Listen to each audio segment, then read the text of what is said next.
Boker Tov and welcome. Today we're going to talk about the verse of the week, which is 1 Corinthians 11:25, and we're going to talk about how everything we do is to be in remembrance of Him, our Master Yeshua.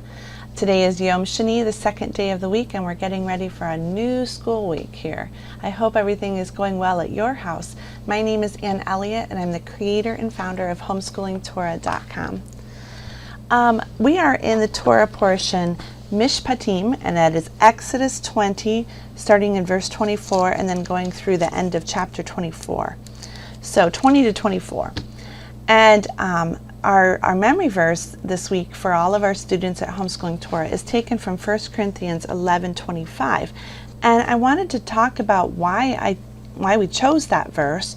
In Mishpatim, in these verses, after the Ten Commandments are given to Moses up on Mount Sinai, we have so many commands and statutes and ordinances, and I just wanted to mention that it's even up to as many as 10% of all of the commands that are in the Torah are found in this one small section. Now, of course, we know that all of the commands in the Torah hang on the Ten Commandments, and the Ten Commandments hang on the two commandments that Yeshua told us to love God with all of our heart, soul, and mind, and to love our neighbor as ourselves. And of course, those all hang on one, that Hear, O Israel, He is one. So as you start to read this Torah portion with your children this week, I want to encourage you to identify the commands as you read them and say, okay, what class do they fit in? Last week we learned the Ten Commandments. Now let's see if you can figure out which command each of these goes under. For instance, if a man uncovers a pit and his donkey falls into it, and he doesn't, if it leaves a pit laying around for someone to get hurt on, what command is he breaking? Okay, in the Ten Commandments. And he's certainly not loving his neighbor as himself. But why in the world did we choose 1 Corinthians 11:25 as our verse of the week? I'm going to open to that section, and I'm just going to read the verses around it, and I'm reading in the NIV. And Paul was writing to the congregation that had been started in the city of Corinth, and they were not Jewish by blood. Most of them were probably just Gentiles, Greeks, and they didn't necessarily know the Torah very well, so I thought it was very applicable to us. And he wrote to them in his letter. He said, I received from the Master what I also passed on to you. Our Master Yeshua, on the night he was betrayed, took bread, and when he had given thanks, he broke it and said, This is my body, which is for you. Do this in remembrance of me.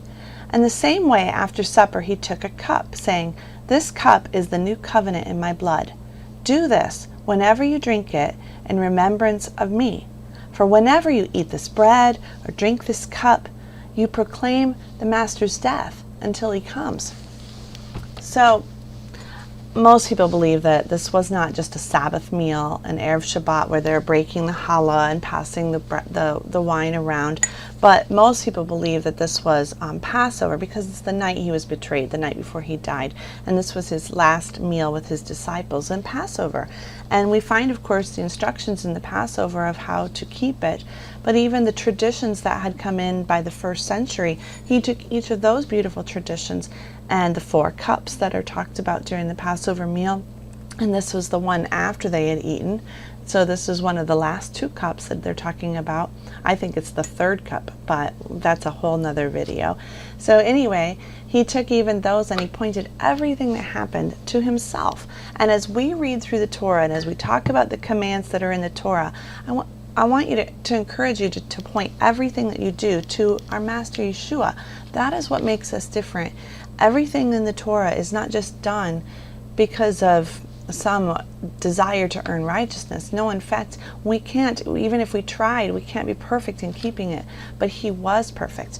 It says in Romans 10 verse 4 that Messiah was the end of the law so that there may be righteousness for everyone who believes. What does it mean he was the end of the law? Did he end it? Do we no longer have to keep the Torah, no longer point anything towards him anymore? Don't forget that whole Old Testament. We don't need it. No, in fact, that is not what it says in the Greek. And you can check me. You can look it up. It says Christ is the goal. The telos is the word in Greek, T-E-L-O-S. And it's like a telescope. And he is the thing that we aim that telescope at and we point it to. Everything in the law should point to our Messiah, because he is righteousness to everyone who believes. Now that makes more sense. So as we think of the feasts that are coming up, the spring feast, Passover and unleavened bread, and then Shavuot, and then later the fall feast, everything points to him. But even the command to not dig a ditch or a pit and let your ox fall into it, yes, everything points to him and the care and the love that he had for people. I want you to really encourage you this week to just point everything in your Torah portion time to him, and throughout the day. You know, he said to his disciples on the road to Emmaus, and this was the day he rose from the dead. It was Sunday, the first day of the week, but it was getting on towards late afternoon, and he said to his disciples, well, because they had said to him, they didn't know who he was at that point. They were just walking with a stranger. And they were telling him about the things that had happened in Jerusalem that week and how Yeshua had died. And the rulers had handed him over and they'd crucified him. They didn't know yet that he had risen from the dead, not these guys. And they said, we had hoped that he was the one who was going to redeem Israel. And this is the third day since it's all taken place. And he says, how foolish you are and how slow of heart to believe all that the prophets have written. Did not the Messiah have to suffer these things and then enter his glory? And beginning with Moses and all the prophets, he explained to them what was said in all the scriptures concerning himself. So whether you're in the Torah, whether you're reading Nach and you're reading in the history books of Israel, or you're reading the prophets and how they point to a coming king, a coming Messiah, everything talks about him. In fact, it says in Matthew chapter 5, verse 17 and 18, Yeshua said, do not think that I have come to abolish the law or the prophets. I have not come to abolish them, but to fulfill them. To fulfill means that every prophecy that was made about him would come true. Every picture in the Torah, in the feast, everything that the covenant that was made, every promise given to the patriarchs, all of them were fulfilled in Yeshua. Now, were they all fulfilled in his first coming? No. There are two descriptions of Messiah according to the scribes for centuries, and you can see this in the scriptures. There's Mashiach ben Yosef, who is the son of Joseph, who is the suffering servant. Yes, Yeshua fulfilled all of those things at his first coming, but there is also Mashiach ben David. He's the king and the ruler, and all of those things will be fulfilled at his second coming. When we read the Torah portions at Homeschooling Torah, I want you to always see Yeshua. When you're into the apostolic scriptures and you're learning about Yeshua and his death and his resurrection, I want you to see that everything he did confirmed the Torah.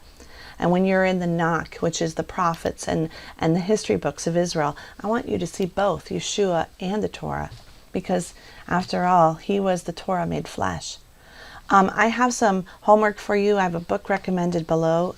You can see it below the video. It's called The Law of Love, and I highly recommend it because it goes through each Torah portion and it helps you see your master Yeshua. So if you've never even thought about this before, this would be an excellent resource for you. It's a very short book, easy to read, and is divided up by the Torah portions.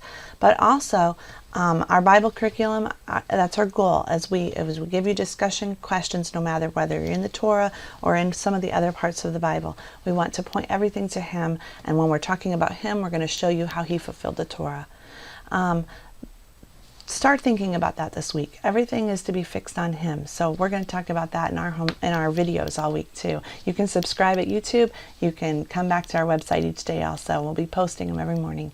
Shavua Tov. Have a great day, and we'll see you again tomorrow.